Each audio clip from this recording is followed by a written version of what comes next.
মাঝখানে এখানে দুইটা লেবু গাছ। দেখুন এই লেবু গাছ থেকে 50-টির বেশি লেবু পাড়া হয়ে গেছে। তাছাড়া এখন দেখেন কত লেবু আছে। এখানে দেখেন এই লেবু গাছটা, এই লেবু গাছটা লেবু দেখেন ইয়া বড় বড় লেবু।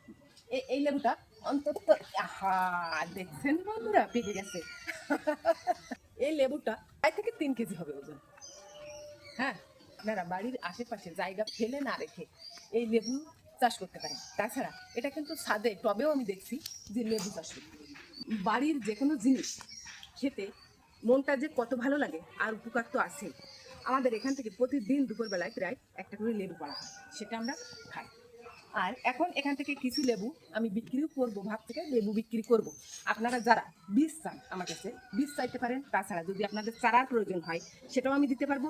আর যদি ভাবেন না আমরা লেবু কিনে খাবো, বীজটা আমরা নিজেই সংরক্ষণ করে নিজেরাই চারা উৎপাদন করবো, তাও করতে পারেন। আর যাদের এই রাস্তা দিয়ে লোক যায়, আমাদের লেবু গাছের দিকে না তাকিয়ে মনে হয় কোনো লোক যায় না, আমি তাদের উদ্দেশ্যে বলছি যারা কিনে খেতে পারেন খাবেন কিনে। তাছাড়া যাদের কিনার সামর্থ্য নেই তারা যদি বলেন আমাকে একটা লেবু দাও, তোমাদের কাছে লেবু খাবো, তাহলে আপনারা লেবু খেতে পারবেন।